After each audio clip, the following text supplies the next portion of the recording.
Hello and जय हिंद दोस्तों, प्रचंड क्लासेस में आप सभी का स्वागत है। आइए आज का करंट अफेयर शुरू करते हैं। इससे पहले आपसे निवेदन है, कृपया चैनल को सब्सक्राइब कर लें। ग्लोबल हंगर इंडेक्स 2024 में भारत को 105वां स्थान मिला है, 105। केंद्र सरकार ने SBS थर्ड परियोजना के तहत 52 जासूसी उपग्रहों को तैनात करने की मंजूरी दे दी है। भारत ने यरूशलेम के एक आतंकी संगठन हिज्ब उत तहरीर पर लगा दिया है प्रतिबंध। भारत बना यूनिसेफ को स्वास्थ्य और पोषण सहायता प्रदान करने वाला तीसरा सबसे बड़ा आपूर्तिकर्ता। लोकसभा अध्यक्ष ओम बिरला जिनेवा में 149वीं IPU असेंबली में संसदीय प्रतिनिधिमंडल का करेंगे नेतृत्व। हिंदुस्तान एरोनॉटिक्स लिमिटेड HAL बनी 14वीं महारत्न CPSE। महाराष्ट्र ने भारत का पहला एकीकृत राज्य स्तरीय साइबर कमांड और नियंत्रण केंद्र किया प्रारंभ। NCPCR की रिपोर्ट के अनुसार उत्तर प्रदेश बाल विवाह के खिलाफ लड़ाई में है अग्रणी राज्य। तेलंगाना में प्रारंभ हुआ अनुसूचित जातियों का 4 अलग अलग उप समूहों में उपवर्गीकरण। राजकुमार हिरानी को मध्य प्रदेश सरकार के किशोर कुमार पुरस्कार से सम्मानित किया जाएगा। राष्ट्रीय स्वयंसेवक संघ ने अपने 100 वर्ष पूरे कर लिए हैं और अब 100 वर्ष के ऊपर ये निकल चुका है। ठीक है, ये संगठन। चलिए दोस्तों, इसका विश्लेषण करते हैं। ग्लोबल हंगर इंडेक्स 2024 में भारत की रैंकिंग कितनी है? 105, 105वीं। ये भुखमरी और मृत्यु को देखता है देशों में। ठीक है, इसके 4 आधारों पर ये इसकी माप करता है। जारी कौन करता है? तो इसको जारी करता है बेल्ट हंगर हिल्फ संस्था, एक नाम है। ठीक है, क्या नाम है? बेल्ट हंगर हिल्फ संस्था है, वही इसको जारी करती है। टोटल 127 देशों को ये रैंकिंग में अपने लाती है, जिसमें से भारत को 105वीं रैंक मिली है। ठीक है दोस्तों, भारत के पड़ोसी देश लगभग पाकिस्तान को छोड़कर सारे देश भारत से आगे रहते हैं। और कुछ महत्वपूर्ण इंडेक्स हैं जो आपके क्वेश्चन में पूछे जा सकते हैं, उनको देख लीजिए। भारत की रैंकिंग है इसमें। प्रेस फ्रीडम में 159वीं रैंकिंग है, SDI में 134 है, GII में 108 है, जेंडर गैप में 129 है, SDG बहुत ज़्यादा इंपॉर्टेंट है, 109वीं है, 109। एशियन पावर में 3rd रैंकिंग है, और इन्वायरमेंट में भारत की रैंकिंग है 176। और फायर जो पावर है, देखिए ये एशियन पावर है, इसमें 3 है, 3 रैंकिंग पर है। और फायर पावर में कितनी है रैंकिंग? 4th। ठीक है, तो इन सब रैंकिंग को याद रखिएगा। हाल ही में इसरो ने X ray polarimeter satellite XPoSat किससे प्रक्षेपित किया था? तो PSLV C57 से। अगर आदित्य L1 जो 2023 में छोड़ा गया था वो किससे प्रक्षेपित किया जाएगा पूछा जाएगा, तो PSLV C57 से उसको छोड़ा गया था। और जो एक्सपोसैट है वो C58 से छोड़ा गया है। ठीक। PM मोदी ने देश में सबसे लंबे समुद्री पुल का उद्घाटन कहाँ पर किया था? महाराष्ट्र में। कितना लंबा है? 21.8 किलोमीटर लंबा है। ये सुब्बुलक्ष्मी को किस वर्ष भारत रत्न पुरस्कार से सम्मानित किया गया था? तो ये पहली संगीतकार हैं दोस्तों भारत की, और इनको जो है 1998 में इस रत्न से, भारत रत्न से सम्मानित किया गया था। इंपॉर्टेंट क्वेश्चन है, याद रखिएगा। कौन सा भारत पर आधारित किताब उल हिंद के लेखक कौन है? तो किताब उल हिंद को लिखा था अलबरूनी ने। याद रखने का ट्रिक ये है, ये देखिए यहाँ पर उल है, किताब उल, ठीक, और यहाँ पर अल है, तो उल को लिखा किसने है? अल ने। ठीक। तहकीक ये हिंद ने, हिंद नामक पुस्तक भी इसी ने लिखी थी। हाल ही में चर्चा में रहे SBS थर्ड परियोजना का संबंध किससे है? तो दोस्तों ये जासूसी उपग्रह लॉन्च करेगा, कितने? 52। ठीक है, जासूसी उपग्रह भेजेगा, जिसमें से 21 तो इसरो के हैं और 31 प्राइवेट हैं। ठीक है, ये कहाँ पर भेजे जाएंगे? तो LEO में, जो है लोअर अर्थ ऑर्बिट में, निम्न भूकक्षा में भेजे जाएंगे। संचालन रक्षा अंतरिक्ष एजेंसी करेगी इसकी, और कैबिनेट ने इसको मंजूरी दे दी है अपनी। ठीक है दोस्तों, नेक्स्ट है गुट निरपेक्ष आंदोलन का 19वां शिखर सम्मेलन कहाँ आयोजित हुआ? तो युगांडा में आयोजित हुआ था। ठीक है, और बेलग्रेड में 1961 में इसको प्रारंभ किया गया था, पहली बार शुरू हुआ था। हाल ही में दुनिया की सबसे ऊंची डॉक्टर भीमराव अम्बेडकर की सामाजिक न्याय की प्रतिमा, नाम क्या है? सामाजिक न्याय की प्रतिमा का उद्घाटन कहाँ पर हुआ है? तो विजयवाड़ा आंध्र प्रदेश में इसका उद्घाटन हुआ है।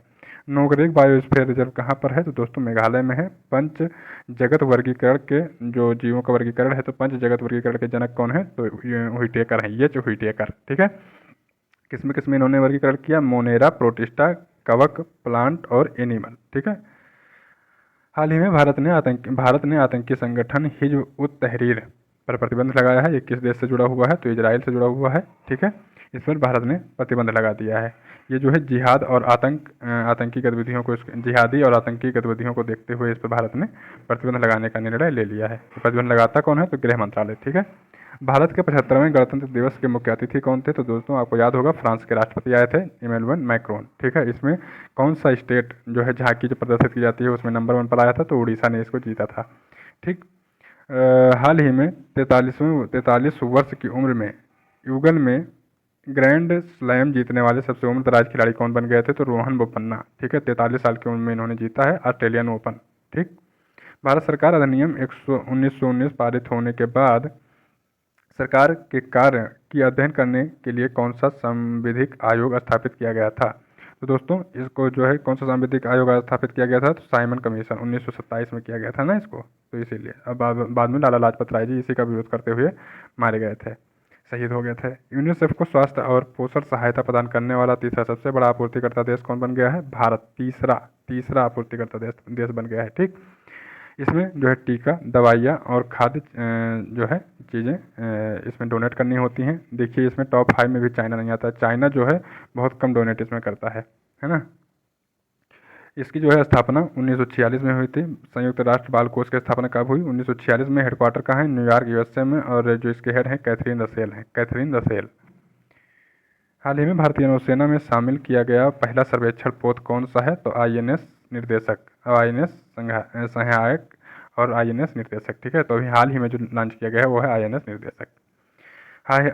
हाल ही में वैज्ञानिकों ने दुनिया के सबसे बड़े सांप यूनिक्टिस अकाइमा का खोज कहाँ पर किया है दोस्तों? तो अमेजन वर्षा वन में मिला है, अमेजन वन में। ठीक है, अमेजन कहाँ पर है?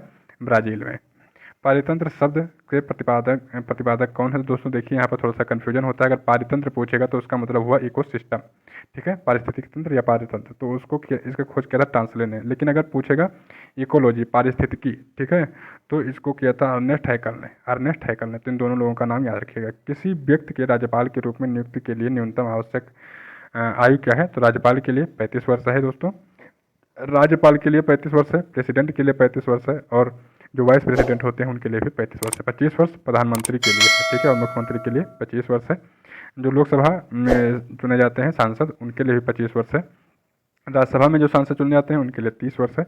एमएलए अगर आप एमएलए का चुनाव लड़ना चाहते हैं तो 25 साल है, और एमएलसी का चुनाव भी लड़ना चाहते हैं तो 25, उसका 30 साल है। ठीक है, क्योंकि ये उच्च सदन होता है तो उच्च सदनों के लिए 30 साल होता है। हाल ही में 149वीं अंतर संसदीय संघ IPU असेंबली का प्रारंभ कहाँ पर हुआ है दोस्तों? तो जिनेवा स्विट्जरलैंड में हुआ है, और इसकी अध्यक्षता इस बार कौन करेंगे? ओम बिरला साहब। कौन करेंगे? ओम बिरला साहब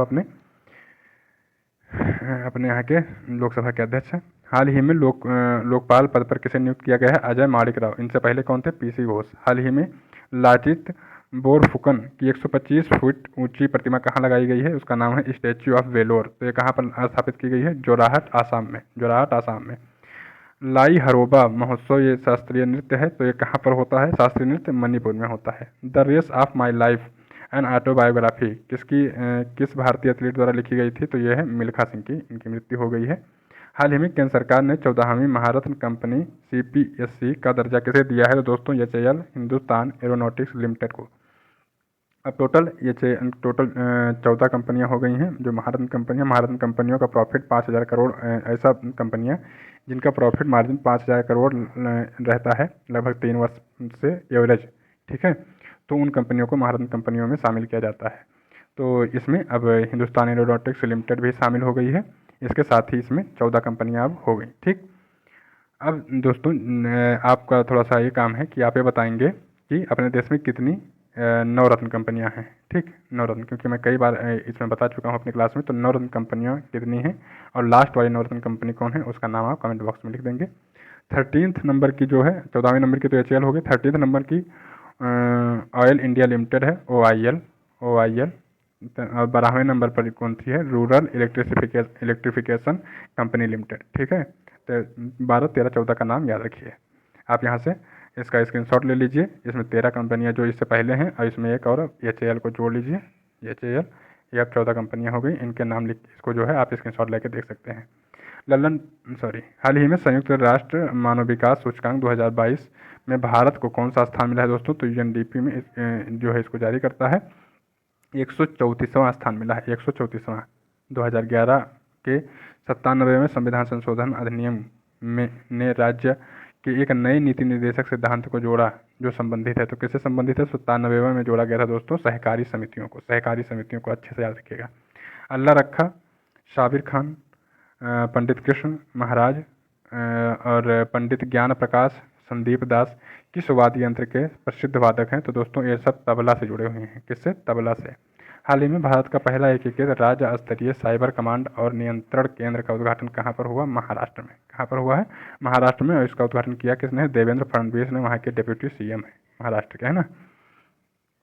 हाल ही में चर्चा में रही एक राष्ट्र एक चुनाव पर उच्च स्तरीय समिति की अध्यक्षता किसने की है? रामनाथ कोविंद कमेटी ने। हाल ही में भारत सरकार ने किस देश में स्थित सितवे बंदरगाह के परिचालन अधिकार हासिल कर लिए हैं? तो दोस्तों म्यांमार का है। ठीक है।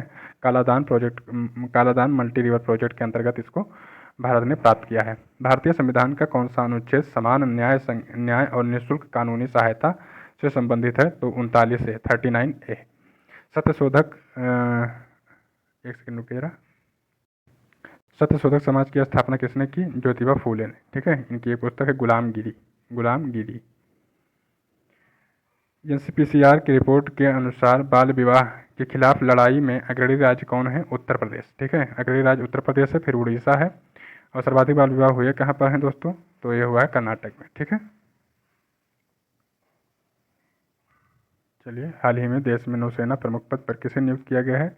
तो दिनेश कुमार त्रिपाठी को। दिनेश कुमार त्रिपाठी। दो निकटवर्ती श्रृंगों या गर्त के बीच की दूरी को कहते क्या हैं? तो इसको कहते हैं तरंग धैर्य। ठीक है। तरंग धैर्य। ये श्रृंग हो जाते हैं, गर्त हो जाते हैं, और जो ऊपर वाले हैं ये श्रृंग कहलाते हैं। ठीक है। टॉप मोस्ट को श्रृंग कहते हैं और टॉप लोअर को क्या कहते हैं? गर्त। ठीक। हैंसन रोग क्या है दोस्तों? तो एक कुष्ठ रोग, लेप्रोस भी कहते हैं इसको, और ये जीवाणुओं से फैलता है। हाल ही में सर्वोच्च न्यायालय के आदेश के बाद किसने अनुसूचित जातियों के उपवर्गीकरण प्रारंभ किया है? तो तेलंगाना ने। ठीक है। ये पता नहीं इनको क्या मजा आ रहा है कि हर जातियों को बांटे पड़े हैं। तो चलिए फिर भी कर रहे हैं, तो याद रखिएगा तेलंगाना ने बांटा है। ठीक है। उपवर्गीकरण कर रहे हैं जातियों में। हाल ही में कैंडिडेट शतरंज टूर्नामेंट का खिताब जीतने वाले सबसे कम उम्र के चैलेंजर कौन बने हैं? डी गुकेश। शून्य गैस कौन सी होती हैं? तो जो वर्ग 18 में जितनी भी गैस हैं सबको शून्य वर्ग गैस कहा जाता है, आदर्श गैस कहा जाता है, नोबेल गैस भी कहा जाता है, और अक्रिय गैस भी कहा जाता है। कौन कौन आती हैं? हीलियम, नियान, आर्गन, क्रिप्टॉन और जनान। जादूगोड़ा की खान कहाँ पर है दोस्तों? तो ये झारखंड में है। यूरेनियम के लिए प्रसिद्ध है। ठीक। हाल ही में मध्य प्रदेश सरकार ने किसे किशोर कुमार पुरस्कार देकर सम्मानित करने की घोषणा की है? तो राजकुमार हिरानी को। ठीक है। राजकुमार हिरानी एक प्रोड्यूसर हैं, फिल्म प्रोड्यूसर और डायरेक्टर हैं, तो इन्हीं को दिया जाएगा। ऋषभ शेट्टी को national film best actor award दिया गया है कांतारा फिल्म के लिए, और मिथुन चक्रवर्ती को दादा साहब फाल्के पुरस्कार से सम्मानित किया गया है इस बार। ठीक है।